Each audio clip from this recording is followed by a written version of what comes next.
In this series of sound advice, I'm talking to a band called Making April, and they did something amazing. They managed to get a major label deal. This is the story of how they did it and what the experience of showcasing for every label in New York City actually feels like. Check it out. The major labels began to come a-calling, and this is actually how I met you guys. I have a friend for many, many years named Dan Friedman, who is a great entertainment attorney. And he's great entertainment, too. He's Dan, I hope you're watching. So I found out about you because Dan was in town, because you guys were showcasing for, it seemed at the time, every major label and every A&R guy who was a player.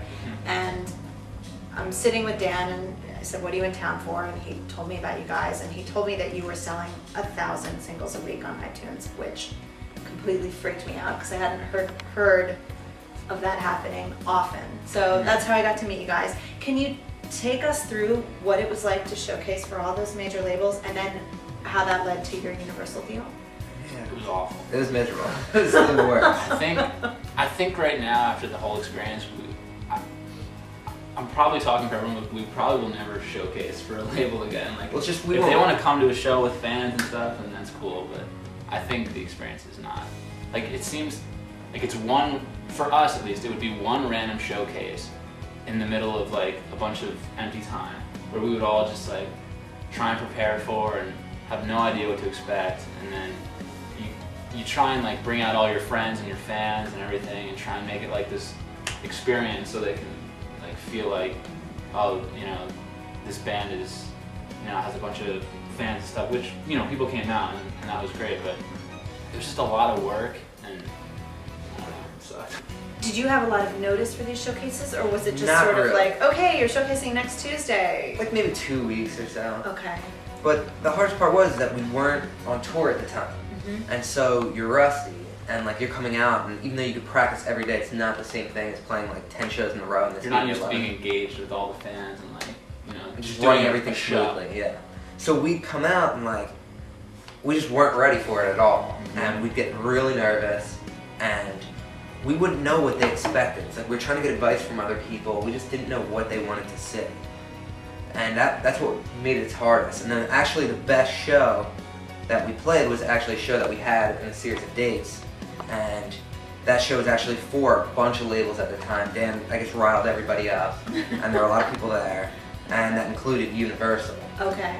Who sent, I guess, one of their assistants along, and wasn't really anyone at the label that was higher up. I guess he just went to see that we were able to perform, not like anything crazy, just I guess hold our own and have the fans engaged, and that's what we did. Okay.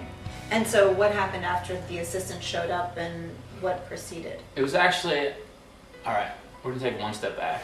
When we first heard from Universal, we were playing some random show in the city. It was like a little acoustic show, and there was a bunch of phone calls going back and forth, like, President of Universal wants to come to the show, where is it? And, you know, everyone's going nuts. And he never made it to that little show, but he eventually offered us a deal through Dan. Dan took us out to dinner and was like, listen, not a lot of bands get this opportunity, but Universal's gonna offer you a deal. And we're like, wow, that's great. So they put the offer on the table before they had come out to the showcase, and we were like, so what if we play like crap in a week? He's like, they will pull the deal. Do not play like crap. So no pressure. No, exactly. But it was a big show. It was in the city with Secondhand Serenade. We opened. We didn't have to play a bunch of songs. We could play our best and just do what we had to do and get off, which we did, and it was great. A deal was offered. Yeah, exactly. Well, kind of. When did the deal get switched into not the deal? Before the showcase or after? After the showcase, they said we were going to see paperwork in 2 weeks. Oh, right. Which was the longest 2 weeks of our lives. We were just sitting there waiting. And well, it wasn't even 2 weeks. We just started bugging them. Like yeah. 2 days. Like, I guess it happened where it came to be like the 12th day or so. And we said, what's going on? Give us an update. And it turns out that the radio department didn't agree that we could make it on the radio. And so at that point, I guess the president wanted to prove them wrong. And so instead of taking away the whole deal, he just offered us a singles deal at that point, which was still awesome, but at the same time, it wasn't the full deal, which we had originally told we were getting. And we were told by a bunch of people like that it was stupid. You know, you guys need to be managed better. But I mean, the deal was really. I mean, it didn't pan out, but we didn't have anything else that was so great, and it was really a perfect situation for what we were doing.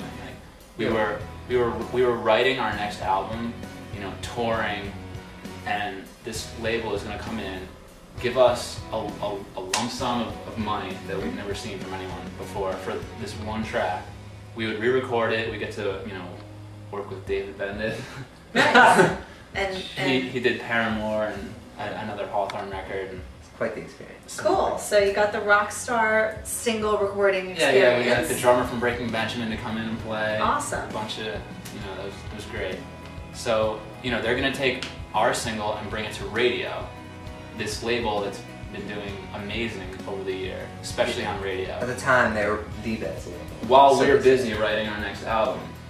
And, you know, if it never went to radio, we can get out. If it goes to radio, then we get and it does well, we get a huge deal. If it flops, we get out. Not to mention the best part was, the song hit at radio, we owned 9 of our other masters that were on iTunes. Right, so anyone who comes, you know, looking for, oh, who's that band I just heard all over the radio, then we would have the rest of our CD.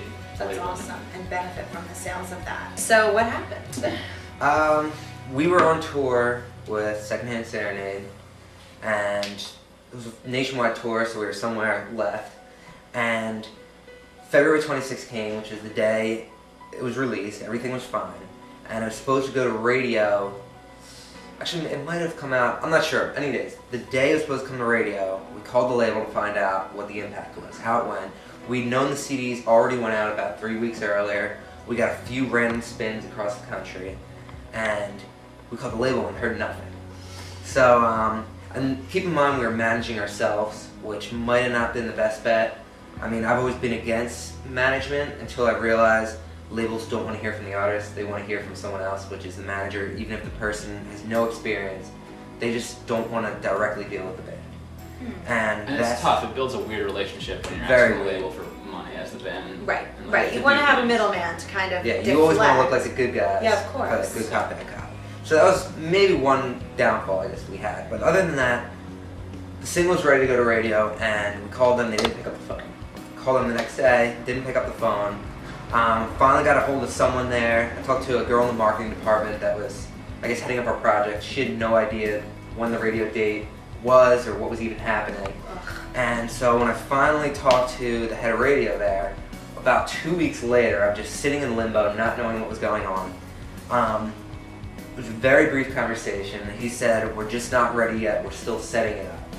And I'm not sure what that meant, but regardless, he had told me that they wanted to follow a similar path to what Secondhand Serenade was doing because they were doing so well at radio. And so he said, "Have you ever heard of them?" And that's when I became infuriated because we were on tour with him at that time as direct support. How did he not know that this guy was supposed to be taking us to radio? So it was a huge miscommunication, and it went on where they pushed our radio date back a month, another month, and we just kept sitting and waiting. Where all the while it was supposed to go in the first quarter of that year. And so I guess at any point it was like a breach of contract. We could have gotten out, but at the same time we didn't want to lose out on our chance. Sure, that's an enormous chance. We were still writing too. It wasn't a huge deal for us. We were writing, we were preparing for our next batch of music. We were, you know, touring at that time.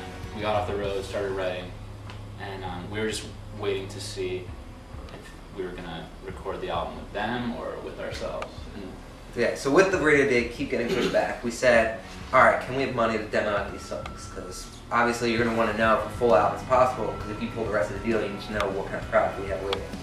And it came down to where they didn't want to do that either, and they'd already been in breach of contract for so long that they said, yeah, we could just part ways. And we went on and kept the money, which is cool, but at the same time, we knew we couldn't record any songs, because anything we recorded during that period, they would have owned. So we had to sit there idle. We couldn't even really demo anything out. We just wanted to stay out of contract. And then once we were out, we said, all right, let's get this CD done. So the lesson here is hone your live show. Act as if you're playing the same way with the same energy level, if it's for 2 people or for 2,000 people. The other amazing thing that they point out here is never burn a bridge. Even though their major label deal did not work out, they still managed to keep in relationship with all of the people at the record label, and it's paying off. This is Ariel, and you're watching Sound Advice.